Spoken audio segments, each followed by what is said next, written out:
That may be the greatest catch I've ever seen in my life. Okay, we're going to go through and talk about some stud running backs. Like, this video is really just going to highlight those players at the very top. Like, we're going to talk Christian McCaffrey, talking Saquon Barkley, a lot of other running backs in that tier. A lot of these players have been very disappointing and, have been falling down a lot of fantasy players' rankings. A lot of fantasy players are really not valuing them as they were coming into the season.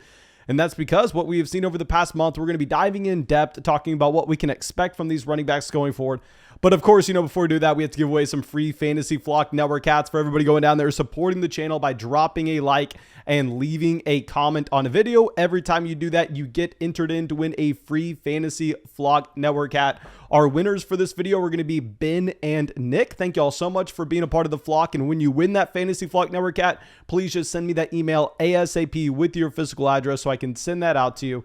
And of course, go sign up for Underdog Fantasy. On Underdog Fantasy, when you sign up and you use promo code FLOCK and you make your first deposit, they will match that first deposit dollar for dollar up to $100. Nothing supports this channel more. And they have a ton of cool player props over there. You can get to a fantasy draft just for week 13. Available in damn near every state. Now available in Louisiana. The only states it's not available in are going to be, I believe, Washington State, Nevada, Hawaii, Wyoming, and maybe one or two tiny states that I'm not thinking of.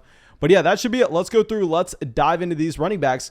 And let's lead it off with our first running back, Ezekiel Elliott. Now, Elliott plays on Thursday night. And right now, I'm not going to lie, we are recording this on Monday. So the reports that we have with this knee injury, very limited.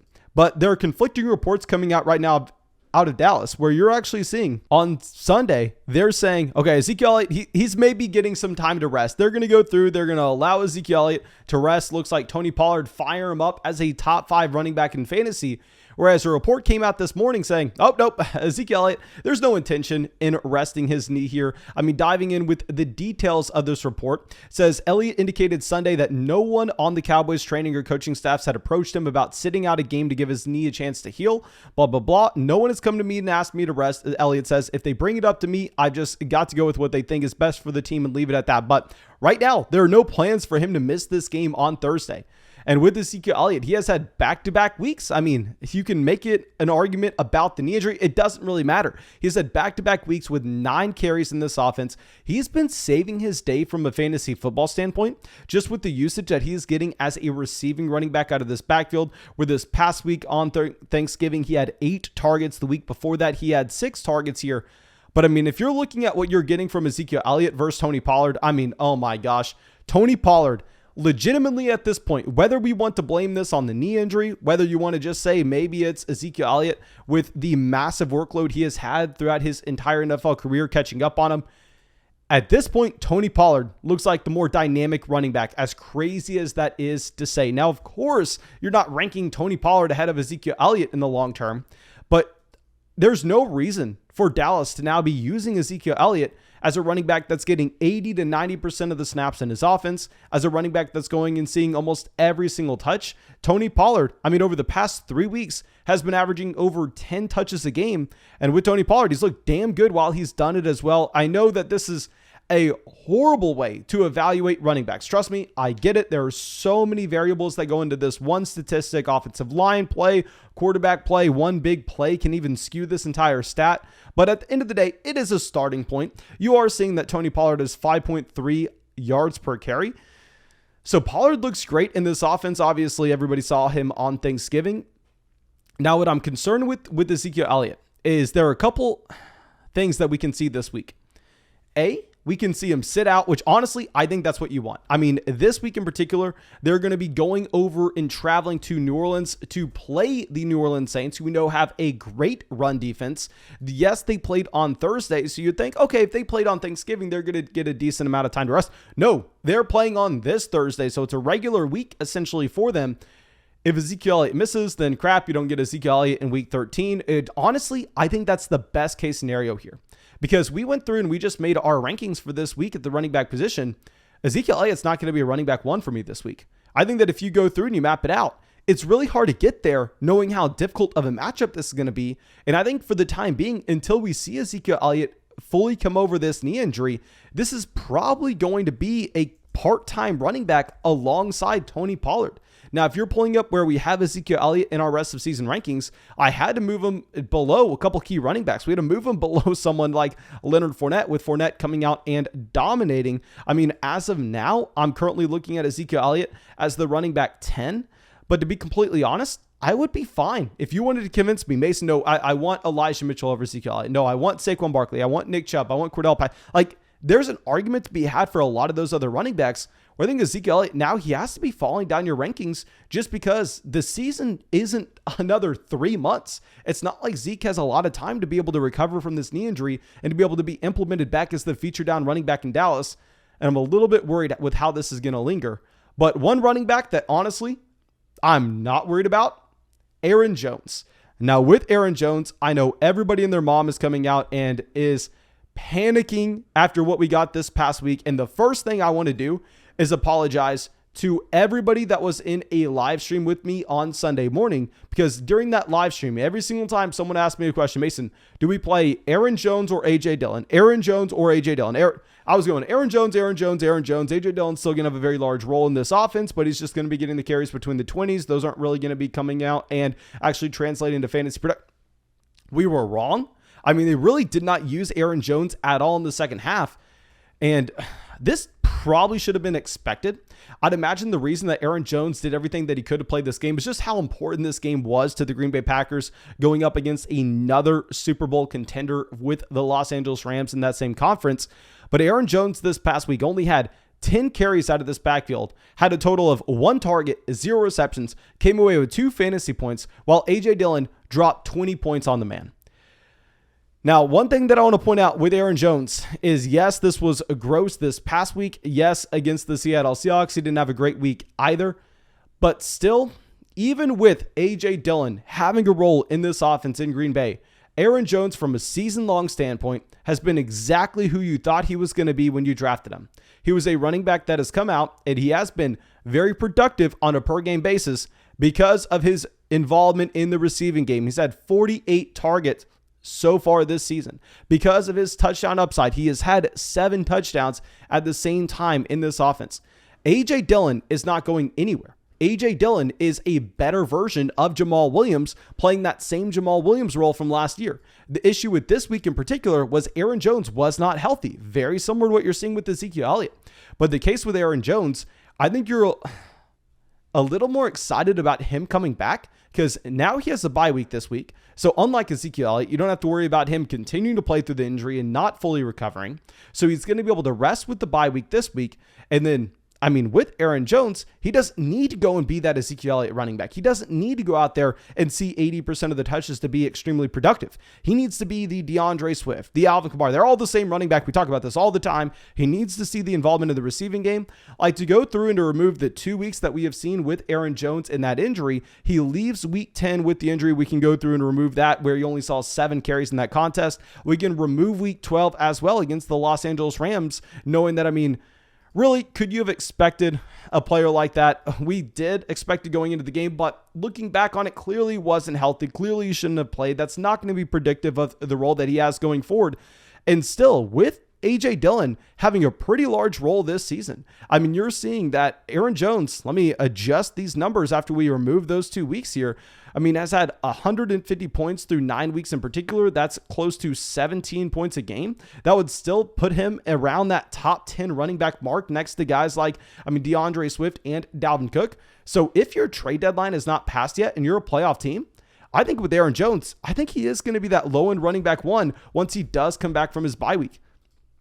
I would love to know your opinion on this scenario, but I think I'm less willing to panic on Aaron Jones than I would be with Ezekiel Elliott, because the prototype of the running back that he is. Now, I will say he has some really tough matchups coming up. And this is one of the reasons that if you check out Patreon, it's a little deceiving here because I'm talking up Aaron Jones, but that's more so because I really don't want people to just be giving him away for nothing.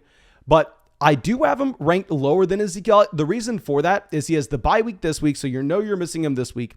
Then he has the Bears, a top 10 run defense so far this season. And then he has the Baltimore Ravens, a top 3 run defense this season. So for the next 3 weeks, it may look really ugly for Aaron Jones. So I'm ranking him as a high-end running back 2 over there on Patreon. But I still think he does have that upside to be a low-end running back 1. Just pretty tough matchups. Don't think that A.J. Dillon all of a sudden is the running back one in Green Bay. I promise you that's not going to be the case. And now our next running back that, I was actually willing to go all in on this past week was Saquon Barkley. Now, with Saquon Barkley, y'all know we were avoiding him his first week back against the Tampa Bay Buccaneers because in that matchup in particular, it was a really tough one where the Buccaneers do have the best run defense in the NFL. And on top of that, it was his first week back. You're expecting to only maybe get 65% of the snaps played in that backfield. So his first week back, we're going, okay, well, you know what? I don't really care about Saquon Barkley against the Bucs on Monday night. We're avoiding that game for the entire New York Giants offense. A little bit of a different scenario this past week. We were looking to match up. We thought it was a pretty good one, to be completely honest, going up against the Philadelphia Eagles. And with Saquon Barkley, you're going, okay, he's going to be able to get to his 80 to 90% snap rate. And that's kind of what happened. It was a good matchup. And Saquon Barkley came out. He played 52 out of 60 snaps. How many is that? That's 86% of the snaps. Exactly what you were expecting to happen with Saquon Barkley. Now, the issue is the production simply wasn't there. You had 13 carries, 40 rushing yards, and you only had 4 receptions for 13 receiving yards at the same time.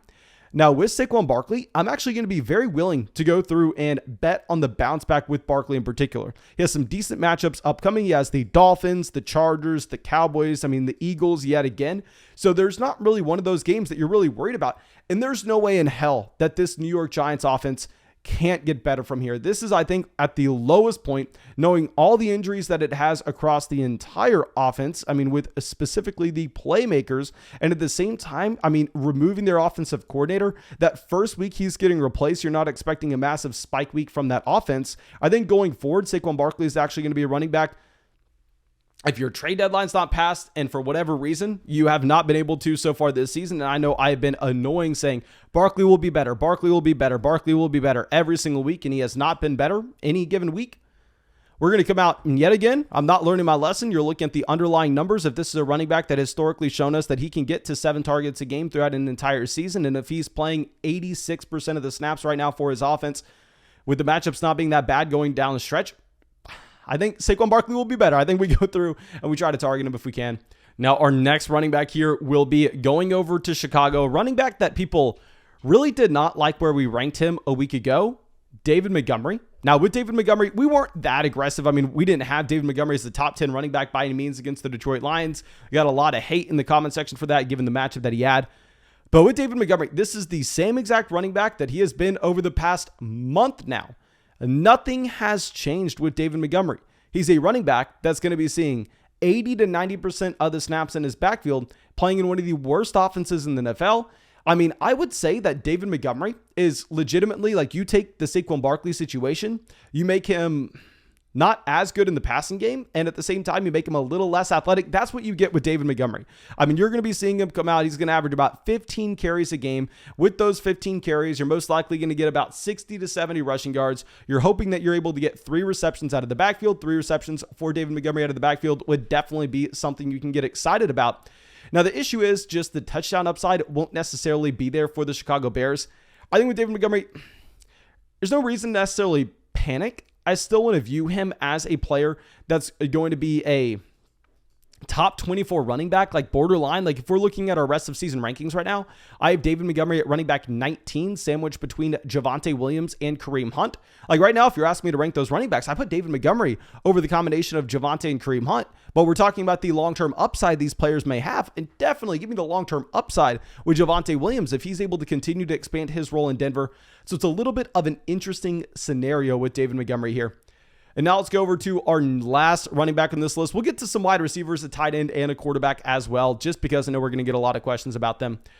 Najee Harris, in a very similar situation with Najee Harris. It sucks to see this. I'm going through and I'm buying low on Harris because he's a little bit different than what we would have with someone like David Montgomery. Because with Najee Harris here, yes, he is so severely capped by his offense. Like, with the Pittsburgh Steelers, they're going to be one of the worst offenses in the NFL, and I'm not going to lie. I was not a massive fan of Najee Harris in drafts. I got fully on the Najee Harris train halfway through the season when I could acknowledge the fact that if he was going to come out and have 7 to 8 targets, then all of a sudden, in that context, if he's getting that on a per game basis, he is a floor that really nobody else in fantasy could match. So we go all in on Najee. Now that usage in the receiving game is trailed off. That's one thing that I want to point out. And it's surprising to say the least, because once you remove Juju Smith-Schuster, who has a very low average depth of target, I kind of assumed that that would actually funnel targets more over in the direction of Najee Harris rest of season. And that really hasn't happened. Like if we're looking before the bye week, like let me do some simple monkey math here. It's just going to take me 1 second to figure out how many targets that he had in the first 6 weeks of the season. He actually ended up coming away with almost 8 targets a game, about 7.5 targets a game through the first 6 weeks of the year. Whereas if you're looking at the second half of the season, I mean, this is a running back that has had 21 targets through 6 weeks. So that's about 3.5 targets a game. So his involvement in the receiving game has essentially been cut in half, and that's really limited him as a fantasy option overall. I mean, you see him before the bye week, 19, 28, 21, 22, 24 fantasy points. I mean, since then, he's gotten one game with over 20 fantasy points. So, I mean, he is someone that is falling down my rankings. I think we are going to have to look at Najee Harris. I mean, I am dropping him. I probably am going to be putting him in the same tier as Joe Mixon and Leonard Fournette rest of season. I would love to know your opinion in the comment section. The issue is with Najee Harris, I was going to say he could overcome a poor offense if he was getting up to 6, 7, 8 targets a game, very similar to DeAndre Swift in Detroit. But if that's no longer going to be the scenario in Pittsburgh, I think you have to be very worried. Now let's go over to our next player. This will be a tight end that, I mean, I've been going through and saying is a great option every single week after hating him in fantasy drafts. Kyle Pitts. With Kyle Pitts, as soon as you had Calvin Ridley stepping away from football, I was like, okay, well, it looks like Kyle Pitts is a top 3 tight end now. It looks like Kyle Pitts, someone I don't have on a single roster. We are going through and we're ranking aggressively rest of season. And I actually moved Kyle Pitts ahead of George Kittle. I moved him in the same tier with Darren Waller, which clearly at this point was a massive mistake, because with Kyle Pitts, the loss of Calvin Ridley, how it has affected Pitts himself. I mean, yes, it definitely gives Kyle Pitts more routes run. It definitely gives Kyle Pitts more targets in this offense, but he never needed that in Atlanta. What you needed in this Atlanta Falcons offense is a weapon to be able to draw defensive attention. You needed a weapon to be able to create more efficiency overall in this Atlanta Falcons offense. And once you remove that top option in Calvin Ridley, this offense has just, look like a completely different team. Like, to go through and to look at what we have had from Matt Ryan so far this season, and I'm not going to be pulling up the exact splits with and without Calvin Ridley, but you can just see the clear trend with what we had in the middle part of the season versus what we actually have at this point. I mean, Matt Ryan coming out, this is a quarterback that in the middle part of the season, he has 300 passing yards, 283 passing yards, 342, 336, 343. And over the past 3 weeks, Matt Ryan has failed to get to 200 passing yards in a single game. I mean, out of the past 5 weeks, Matt Ryan has one game with more than 200 passing yards. That's not what we have ever come to expect from this Atlanta Falcons offense. I mean, essentially over the past decade, the Atlanta Falcons offense has been one of the most prolific passing offenses in the NFL. So it doesn't matter if Kyle Pitts is getting a high percentage of that. We know historically rookie tight ends don't produce. Now, if we're going to be also throwing that rookie tight end in one of the worst offenses in the NFL, I think that Kyle Pitts, we're definitely moving him down our rankings. I mean, with Kyle Pitts, like we said, we moved him up drastically after the news of Calvin Ridley, and have actually moved him down in the same tier of Dallas Goedert, Zach Ertz, and Dalton Schultz at this point. Now let's go to our next player. This will be at the quarterback position. Jalen Hurts. Now, with Jalen Hurts, he had a horrendous performance this past week against the New York Giants. I mean, the Giants are not supposed to be a tough passing defense. I mean, this is not supposed to be a spot that you have to worry about it. But with Jalen Hurts, can we take a guess? If you're watching this as a premiere right now, weeks 5 through 12. So let's ignore the first month of the season. After the first month of the season and weeks 5, 6, 7, 8, 9, 10, 11, 12. He's played 8 games since then. Can we collectively take a guess? How many games has Jalen Hurts had with over 200 passing yards? 200 passing. That is the mark here. Can we collectively take a guess? Uno. He's had one game with over 200 passing yards. And it was 236. Laughable from what we have seen with Jalen Hurts. Now, keep in mind, a lot of these games, 14 passing attempts, 17 passing attempts, 23 passing. Like, it's not necessarily like they're putting him in a position where he has to throw the ball with volume. Now, I will say all of that with Jalen Hurts, and at the same time, say in a 4-point passing touchdown format. Of course, if it's a 6-point passing touchdown league, it's a little bit of a different scenario. But if it's a 4-point passing touchdown format, give me Jalen Hurts. Because with Jalen Hurts here, why he is great in fantasy is not because the passing game. Now, this is going to limit Devonta Smith. This is going to limit Dallas Goedert. And I think we are too high on those players because of the presence of Jalen Hurts in this offense. We should have been lowering them drastically down further than where we had them. But if we're going through and looking at why Jalen Hurts is elite in fantasy, this is a quarterback that's given you 8 rushing touchdowns, and he's given you damn near 700 rushing yards so far this season. So let's go through and let's do some simple math here and seeing the actual production that leads to. So if we're going to be looking at a total of 120 points essentially scored from just the rushing department alone. Those are 120 points you're not getting from Stafford. You're not getting from Rodgers. You're not getting from Brady. You're not getting from Cousins. You're not getting from those pocket passing options. And to go through and to convert that into passing yards, that's an additional 3,000 passing yards. 3,000 passing yards this season added on to Jalen Hurts statistics based on his rushing production from a fantasy football standpoint. So yes, Jalen Hurts has been horrendous, and I think we should be lowering him down our rankings in a 6-point passing touchdown format. But in a 4-point passing touchdown league, when so much of your value is going to be driven by the production with your legs at the quarterback position, Jalen Hurts is the exact same quarterback you had before. The only thing you have to worry about is he's not the starting quarterback coming out of the bye week for the Philadelphia Eagles in week 14. But this is a great spot against the New York Jets. I think you chalk up a Phillies win here, and I think Jalen Hurts will be the long-term quarterback. But maybe that means that we have to be lowering down both Devonta Smith and Dallas Goedert in our own personal rankings. Now, of course, thank you so much for being a part of the flock and supporting the channel. Please go down there, drop a like, leave a comment to win a Fantasy Flock Network hat. Go sign up for Underdog Fantasy with promo code FLOCK and make that first deposit with promo code FLOCK to get that match dollar for dollar up to $100. Nothing supports this channel more. And yeah, that's all I got for you. Really hope you have a great day, and I hope I see you out in a live stream sometime soon.